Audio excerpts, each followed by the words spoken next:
Even in the world of Pokemon, creepypastas are popular and run rampant. Why?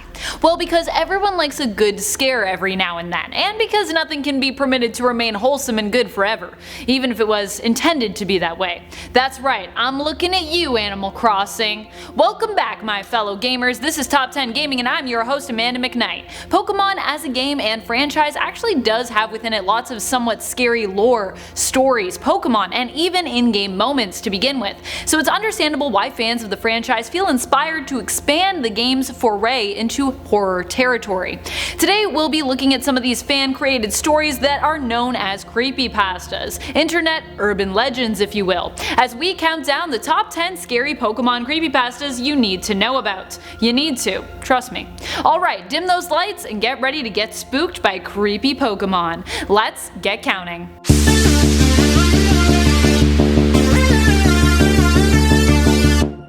Number 10. Pokemon Creepy Black. I enjoy playing Pokemon hacks and hunting down their cartridges at flea markets. Sometimes they are unplayable and sometimes they are unintentionally awful, but I find the games to be enjoyable and how funny they are. One such cartridge which I was playing was called Pokemon Black, but it was actually a hacked version of Pokemon Red. In the game you got your starter, but in addition started with a Pokemon known as Ghost. Ghost had one attack, Curse. If you used it in battle, it would kill the Pokemon or trainer you used it against, causing the Pokemon and their Pokeball to disappear from the game, or leaving a tombstone in the spot where you first met that trainer. Number 9. Pokemon Go Experience. My friend and I love playing Pokemon Go in the park near my house, but we've never ventured into the woods nearby. One day we decided we'd check it out and try to catch some Pokemon in there. We were having fun playing, but became a bit turned around and lost. We weren't worried though, as we both had our phones and both had a strong signal on them.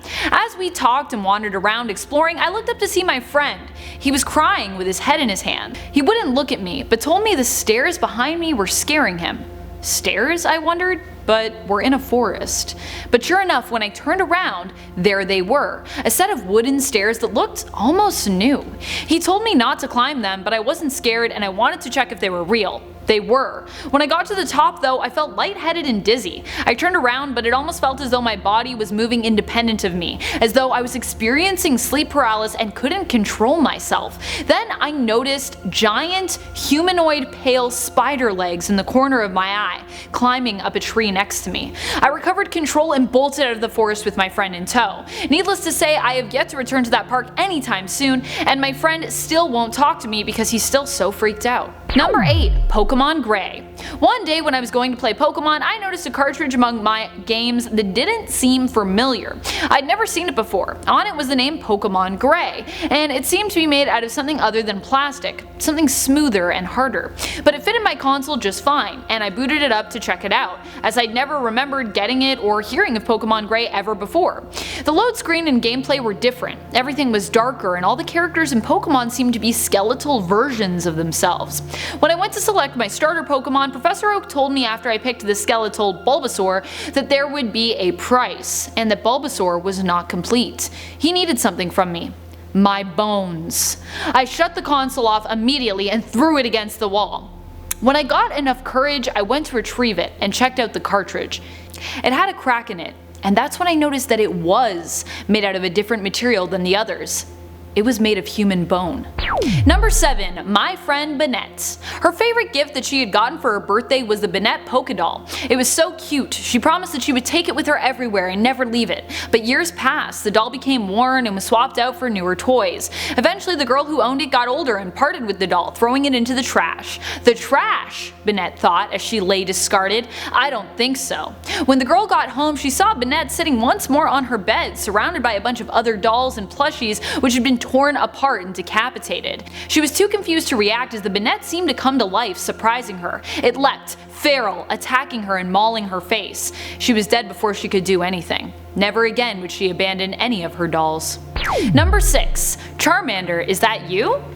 This story happened to a friend of mine. My good friend Angie lives out in the country, pretty remote, and not a lot of people live around her and her family. It's just her and her dad and her little sister. They have a well out back, which is where all their water comes from in their house. I've never been a big fan of their water as it kind of has a funny smell to it. Whenever I would sleep over at Angie's, if I showered in the morning, I'd have to plug my nose because I found the smell so gross. Angie never seemed to notice it though. I guess she was just used to it. But one day, she did notice. For the first time ever, to her the water smelled metallic. It felt hot too. She noticed while washing her hands, even in cold water, it was like it stung her skin. She decided to go out and check on the well. When she did, a bright light was coming from it. She opened up the well and looked down. Something bright was glowing down there, so she lowered a bucket and pulled it up, eager to see if something maybe had fallen into the well somehow. The contents of the bucket spilled out onto the grass, and she watched as the water made the grass smoke, scorching it as though it were acid. A creature tumbled from the bucket as well, and Angie, who was a big Pokemon fan, thought she recognized it. It looked like Charmander, but this Charmander looked angry and somewhat shriveled. It cried out. She reached out a hand, attempting to reassure the creature it would be fine. Charmander was her favorite Pokemon after all. The creature tilted its head, took in a little breath, and looked down at her hand, exhaling a bright, hot flame. Her hand caught fire. As she patted it on the ground, attempting to put out the fire, the creature scrambled out into the woods. Dragon or real-world Charmander, whatever it was, has yet to be seen again by Angie, but she still bears the scars from when it burned her. While it may never return, she'll never forget. Number 5. Wartortle at the end of time.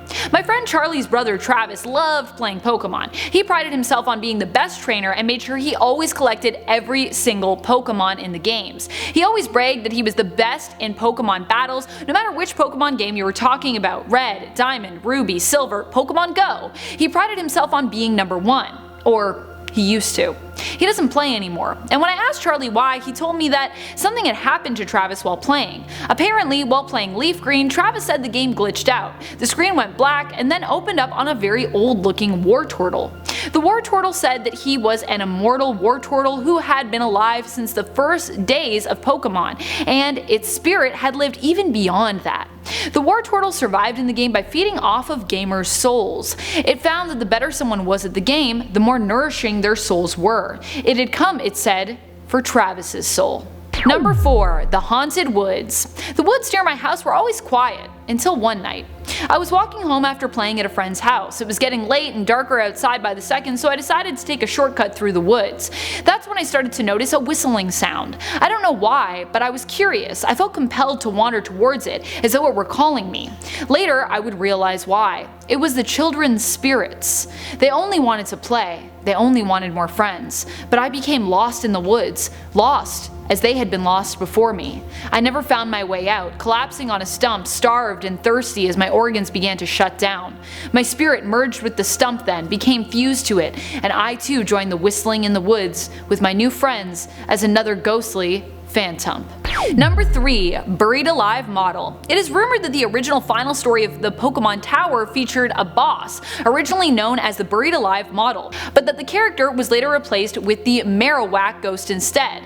This Buried Alive Model, also known as the Buryman script, involved you fighting a decaying human corpse appearing to be crawling out of the ground. It would battle you with 2 white hands, a Gengar, and a Muck. If you lost the battle, the corpse would cry out, "Finally, fresh meat!" Number 2. Missing Pokemon Trainers. My friends and I have always loved playing Pokemon Go since it first came out. We're all Team Valor. One of our favorite things after the school day is done is to walk home together catching Pokemon, battling Team Rocket, hitting up Pokestops, and stopping to battle at the local gym. It's kinda like our routine. We do it every morning on the way to school, meeting up to walk together, and at the end of every school day on the way home. We all have different favorite Pokemon that are our favorites for leaving in the gym. Mine has always been Emboar. However, one day when we walked home, we noticed one of our friends in the group was missing. Maybe they went home early, I thought, because they got sick in the middle of the day. But when we stopped to hit up the gym without them, we also noticed that their Pokemon was gone, despite the fact that all of ours remained, as no one had defeated our hold on that gym. The next day our friend wasn't at school either, and when we all decided to stop by their house at the end of the day to check on them, we noticed the house appeared abandoned. Even weirder, another of our friends from the morning had seemingly disappeared from the beginning of the school day to the end. We also stopped by their home and it seemed also abandoned. Their Pokemon was also missing from the gym we'd taken that morning. We all have since stopped playing, and we're all still here, but the other two and their families seem to have disappeared without a trace. Number 1. Lavender Town Syndrome. While it was never proven to be true, Lavender Town Syndrome was rumored to be a mental illness caused by certain high-pitched binaural tones in the game from the original Lavender Town theme. Apparently the music had to be changed later on because these tones were causing children in Japan who played the game to experience depression, and even cause cases of self-harm among children between ages 7 to 12. Thank you so much for watching. Who are some of your favorite Pokemon? Which Pokemon do you think is the creepiest? Is there anything that has ever scared you in the Pokemon games or shows? Let us know in the comments below. And while you're on your way down there, be sure to smash that subscribe if you haven't already so you can stay in the know on all of our gaming content, all the gaming creepypastas. This has been Top 10 Gaming and I'm your host Amanda McKnight, reminding you to keep on gaming on. Pew pew!